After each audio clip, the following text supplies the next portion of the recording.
Frank, you believe that higher taxes for corporations provides more money, the federal government can spend it on low and middle income workers. Alex, you believe if you lower corporate rates, corporations will create more jobs, more investment, pay higher wages. Both of those things sound completely reasonable, except as a cynic now, because I've covered this for so long, I firmly don't think my company is going to give me higher wages if their tax rates are cut. I'm dubious.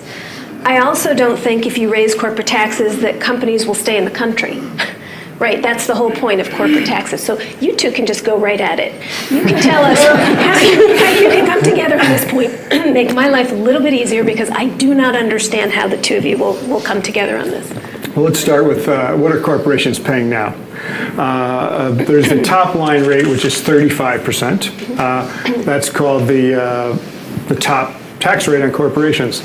Then there's lots of studies that have said that tax rate is substantially less than that. Sure. And now we're talking federal taxes. We're not talking the entire state and local and all that. We're just talking federal taxes. The Government Accountability Office, which is a nonpartisan entity, they looked at for 5 years, 2008 to 2012, they looked at profitable U.S. corporations. You don't want to look at unprofitable because they don't pay any taxes, but the profitable corporations, they said they're paying a 14% tax rate, so that's more than half under what the effective tax rate is.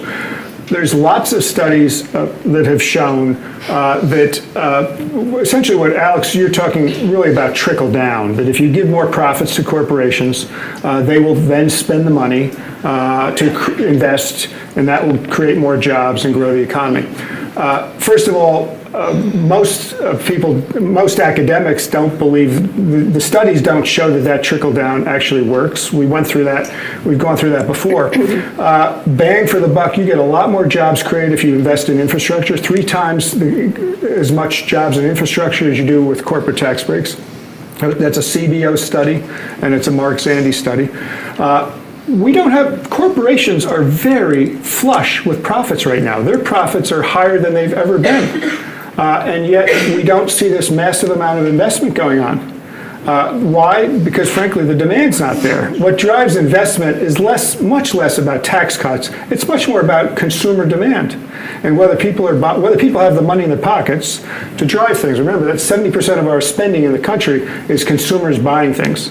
And so if wages are depressed, if too many people don't have work, that's not going to drive the economy, so businesses aren't going to invest in that case. So we have very high profits for corporations right now. Their taxes are at the lowest that they've been for decades as a share of the economy. So the companies are not overtaxed. I maintain they're undertaxed. After you. Sure. Right? So I agree that the amount of taxes paid is certainly, for U.S. corporations, is certainly less than the tax rate, the 35% rate. That's definitely the case, and that's also the case, not even, as Frank noted, not just because of firms that are in loss positions. That has to do with the base of the tax system, not as much as anything. Large share of the federal taxes that are paid by U.S. multinationals, and a lot of their earnings accrue abroad. And so the way our tax system works is that the taxes are due when that income is either earned in the United States or returned to the United States. And firms are investing in lots of what they might call tax strategies or tax planning strategies to minimize or avoid their federal tax liability.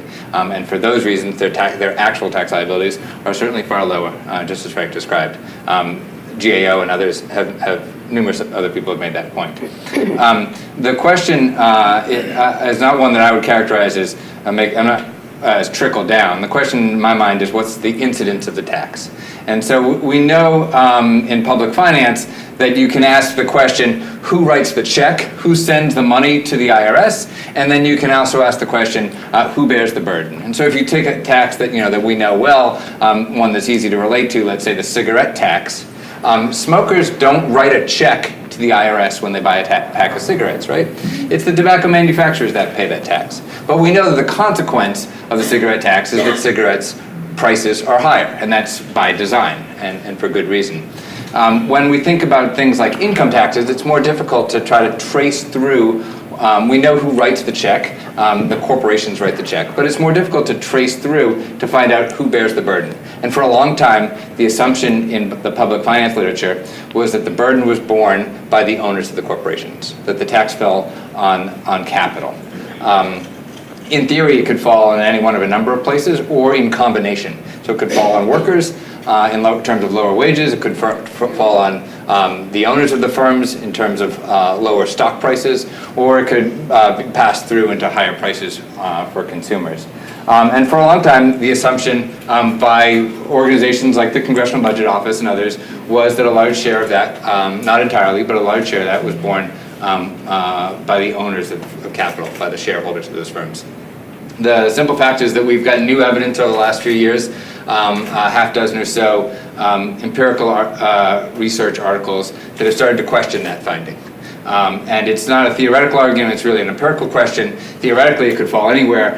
Empirically, what we have been learning in the last few years is that a large share of that burden is actually being borne by wages. And the types of studies that are being conducted are the following. We look at countries around the world over many decades, and we look at how tax policy changes in those countries and how wages change in those countries. And what we find is these relationships between corporate tax payments and wages. Some of these studies find really huge effects that almost seem unbelievable, like $1 change in a corporate tax is more than $1 change in wages. Some of the results are less than that, that $1 increase in corporate taxes might be 50 cents or 75 cents in wages.